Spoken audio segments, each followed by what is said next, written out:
এবং আমাদের সরকারের স্ট্যান্ড হচ্ছে যে আমরা মানবাধিকার রক্ষায় আমরা সচেষ্ট আছি, আমরা দায়বদ্ধ জনগণের কাছে। এবং কোনো দল, বিরোধী দল হোক, আওয়ামী লীগ হোক, যেই দলই হোক, অন্যায়ভাবে প্রতিহিংসা, রাজনৈতিক প্রতিহিংসার কারণে কেউ যেন অন্যায়ভাবে জেলে না থাকে, আটক না থাকে, সেইটা অবশ্যই বর্তমান সরকার নিশ্চিত করবে। ভবিষ্যৎ হোক নিরাপদ, বিনিয়োগ হোক বিশ্বস্ত, আর আমার পছন্দ সল্ট বে। ওয়েলকাম টু সল্ট বে। 10 বছর পরে আনফর্চুনেটলি আমাদের রোহিঙ্গা ক্রাইসিসটা আরো ঘনীভূত হয়েছে। বাংলাদেশ জাতীয়তাবাদী দলের সরকার বর্তমানে সচেষ্ট আছে এই সমস্যার সমাধানে। এটা প্রথমে আমার বলতেই হবে যে গত 2017 সাল থেকে যখন শুরু হয়েছে রোহিঙ্গা ইনফ্লাক্স, তখন যেই ফ্যাসিবাদ সরকার ছিল, সেই সরকারটি রোহিঙ্গা সমস্যার সমাধানে কোনো বলিষ্ঠ ভূমিকা রাখতে পারেনি, ব্যর্থ হয়েছে। সেটা যদি ওনারা ঠিকমতো করতে পারতেন এবং আমাদের আন্তর্জাতিক মহলকে যুক্ত করতে পারতেন, তাহলে হয়তো 4-5 বছরের মধ্যে সমস্যার সমাধানের দিকে যাওয়া যেত, যখন থেকে শুরু হয়েছে। সেটা হয়নি। বর্তমানে সমস্যা আরো ঘনীভূত হয়েছে। আপনারা জানেন মিয়ানমারে রিসেন্টলি একটা নির্বাচন হয়েছে, নতুন সরকার এসেছে, ওখানে আরাকান আর্মি আছে, রাখাইন স্টেটের ওখানে স্টেক হোল্ডাররা আছে। সব মিলিয়ে মিয়ানমারের আভ্যন্তরীণ পলিটিক্যাল সিচুয়েশনটাও অনেক কমপ্লিকেটেড এখন। আমাদের বর্ডারে অনেক সমস্যা হচ্ছে, সিকিউরিটি প্রবলেম হচ্ছে, বিভিন্ন ধরনের ক্রাইমের কথা শোনা যাচ্ছে, মানব পাচার, ড্রাগ ট্রাফিকিং, এসব হচ্ছে। 1.3 মিলিয়ন, এখন সংখ্যাটাও কিন্তু এখন কেউ সঠিক বলতে পারে না, কারণ প্রতিদিনই কম বেশি মানুষজন আসছে এবং বছরে গড়ে ওখানে 30,000 শিশু ভূমিষ্ঠ হচ্ছে প্রতি বছর। তো সেই ক্ষেত্রে আমরা সংখ্যাটাও ঠিক মতো এখন জানি না, কিন্তু ডেফিনেটলি 1.3 মিলিয়নের উপরে হবে। তো বাংলাদেশ সরকার এই সমস্যা সমাধানে রাখাইন স্টেটের সাথে, আরাকানের সাথে এবং মিয়ানমার বর্তমান সরকারের সাথে অফিসিয়ালি আনঅফিসিয়ালি আমাদের যোগাযোগ, ডায়ালগ কিন্তু চলছে।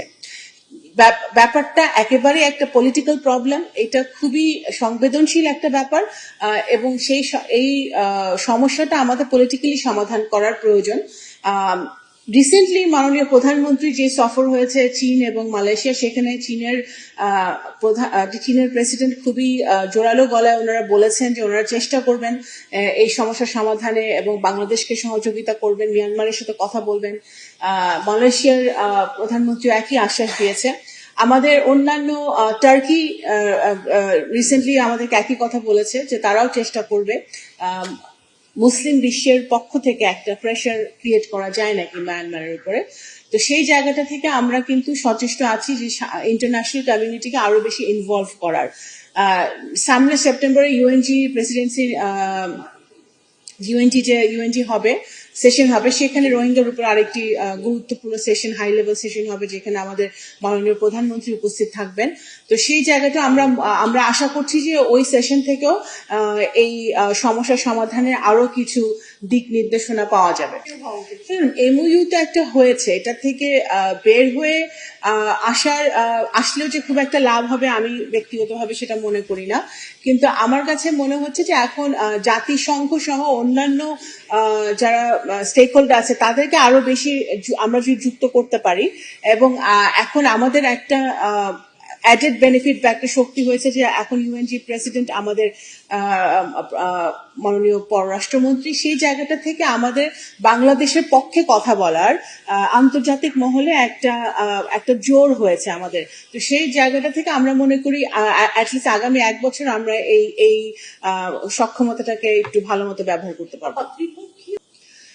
দেখুন, তখন ত্রিপাক্ষিক বাংলাদেশ মিয়ানমার ত্রিপাক্ষিক যে এগ্রিমেন্ট, মিয়ানমার রোহিঙ্গা সমস্যা সমাধানের ব্যাপারে তৎকালীন ফ্যাসিবাদ সরকার কাজ করছিল, সেখানে তৎকালীন সরকার সচেষ্ট ছিল না। আমি আবারও বলছি, কারণ যেহেতু তারা জনগণের ভোটে নির্বাচিত একটি সরকার ছিল না, সেই কারণে তাদের সেই গায়ের জোরটাই ছিল না বা সেই সক্ষমতাই ছিল না বা চীনকে সেই প্রেশারটা তারা দিবে।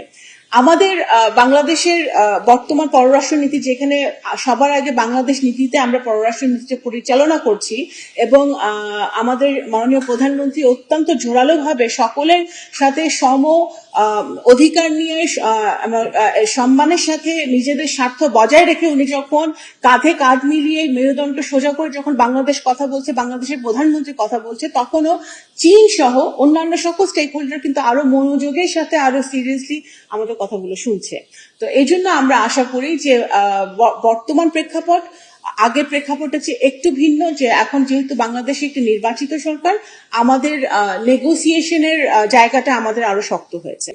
দেখুন, গত 17 বছরে যে ধরনের মানবাধিকার লঙ্ঘিত হয়েছে বাংলাদেশের ইতিহাসে এই ধরনের মানবতা কখনোই লঙ্ঘিত হয়নি। সবচেয়ে বড় ভিকটিম হচ্ছে বাংলাদেশ জাতীয়তাবাদী দল, তার নেতাকর্মীরা। তো সুতরাং আমরা কখনোই চাইবো না যে বর্তমানে বা ভবিষ্যতে আমাদের গত ফ্যাসিস্ট আমলটা ফেরত আসুক। আমরা চাই সকলে মানবাধিকার, মিনিমাম মানবাধিকার যেন প্রত্যেকটি নাগরিক কে এনশিওর করা হয়। যখন আপনারা খেয়াল করবেন, সংসদে এটা নিয়ে কথা হয়েছে, আইন মন্ত্রণালয় থেকে আমাদের আইনমন্ত্রীও কথা বলেছেন যে আমাদের তখন জুলাই অগাস্টে যে ঘটনাটা ঘটে, যে অভ্যুত্থান হয়েছে, সেই অভ্যুত্থানের পরে অনেক মামলা হয়েছে, যেসব মামলাগুলো লিগ্যাল, যেগুলো হওয়া উচিত ছিল। খুনিদের নামে মামলা হয়েছে, যারা গুম খুনের অর্ডার দিয়েছে তাদের নামে মামলা হয়েছে। আবার অনেক মামলা অতি উৎসাহী হয়েও অনেকে কিছু মামলা করেছে। সেই মামলাগুলো কিন্তু আইন মন্ত্রণালয় বলেছে যে তারা রিভিউ করবে। মামলাগুলো যদি রিভিউ করে, তারা যদি মামলাগুলোর মধ্যে কোনো সত্যতা না পায়, কোনো বেসিস না থাকে, সেই মামলাগুলোতে রিভিউ করে সেই অনুযায়ী তারা ব্যবস্থা নেবে। সেটা কিন্তু আইন মন্ত্রণালয় থেকে পরিষ্কার করে বলেছে। এবং আমাদের সরকারের স্ট্যান্ড হচ্ছে যে আমরা মানবাধিকার রক্ষায় আমরা সচেষ্ট আছি, আমরা দায়বদ্ধ জনগণের কাছে।